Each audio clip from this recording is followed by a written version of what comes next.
श्री कृष्णा, राधे राधे। सभी कृष्ण भक्तों का इस चैनल पर स्वागत है। आज हम चतुर्थी व्रत की कथा सुनेंगे तथा कौन कौन सी प्रमुख चौथे होती है जो करना अनिवार्य होता है। हिंदू धर्म के अंदर विशेष रूप से महिलाओं को चार चौथ का व्रत करना बहुत ही अनिवार्य माना जाता है।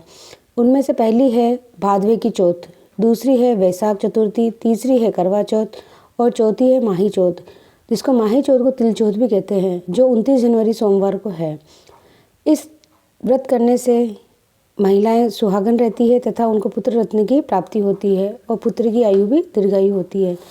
इस दिन भगवान गणेश की पूजा की जाती है, उनको तिल और गुड़ का भोग लगाया जाता है तथा अपने घर में तिल के व्यंजन बनाए जाते हैं और पूरे दिन भर है और शाम को चंद्रोदय के समय चंद्रमा को अर्घ्य देकर यह व्रत खोला जाता है।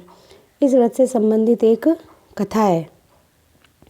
साहूकार की बहू पड़ोसन को व्रत करते देख चौथ का व्रत करने लगी कि पड़ोसन व्रत कर रही है तो मैं भी व्रत करूं। व्रत करने के बाद वह गर्भवती हो गई तो उसने कहा कि पुत्र होगा तो 1.25 सेर का तिलकुटा दूंगी। इसके फिर लड़का हो गया तो वो बोली कि ये बड़ा हो जाएगा तो 11 सेर का एक साथ भोग लगा दूंगी। लड़का बड़ा हो गया, बड़ा होने पर 21 सेर का बोल दिया। फिर लड़का सगाई होने लगी। सगाई होने पर उसका मन में आया कि अभी लड़की का क्या करूं, विवाह भी कर दूं। और जैसे ही वो उस विवाह करने लगे, फेरे होने लगे, तो चौथ माता और विनायक जी ने उनको बोला कि अगर अपन ने इसको झटका नहीं दिखाया तो अपन को कौन मानेगा।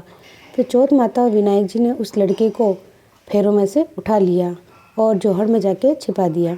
सबको आश्चर्य हुआ पर कुछ नहीं हुआ, फेरे अधूरे ही रह गए। इस प्रकार सब देखते देखते लड़की बड़ी हो गई। वह अपनी सखी सहेलियों के साथ पानी भरने जाने लगी। सभी पानी भरकर चली जाती है किंतु वह सबके पीछे पीछे चलती, सोचती रहती धीरे धीरे। तब जोहड़ में से अचानक आवाज़ आई, एक फेरा, 2 फेरा, तीसरा फेरा अधब्याही का। रोज़ सुन सुन कर लड़की दुबली होती जाती। जब भी पानी लेने जाती तो उस पेड़ के पास से उसको आवाज़ आती। तो उस लड़की ने अपनी माँ से पूछा पर कुछ नहीं बता पाई। कि माँ कहने लगी कि माँ जब भी मैं ना पानी लेने जाती हूँ तो मुझे उस पेड़ के पास में से आवाज़ आती है। तो सहेलियों ने पता लगाने के लिए उसके साथ में रुक गई। सहेलियाँ पूछती है कि भाई तू कौन है कि रोज़ ऐसे बोलता है 1 फेरा 2 फेरा। तब आवाज़ आती है कि मैं इस लड़की का पति हूँ, चौथ विनायक जी के मैं गहने पड़ा हूँ। तो उन लड़कियों ने पूछा अब तो आप कैसे छूटोगे। तो बोला कि मेरी सास और मेरी माँ अगर दोनों ही 1.25 मन का तिलकुटे का भगवान गणेश को चौथ माता को भोग लगावे तो मैं छोड़ दूँ। घर आकर लड़की ने और उसकी सहेलियों ने सारी बात अपनी माँ को बताई।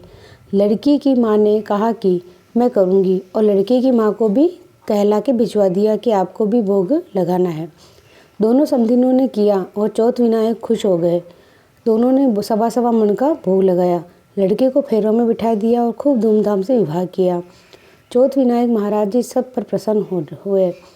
इसी प्रकार से कहानी सुनने वाले और कहानी पढ़ने वाले सबकी भगवान गणेश जी चौथ माता मनोकामना पूर्ण करे। इस प्रकार से आपको मेरे द्वारा दी गई भगवान गणेश चतुर्थी और तिल चौथ की जो कहानी है, संकट चतुर्थी, ये कथा कैसी लगी बताइएगा।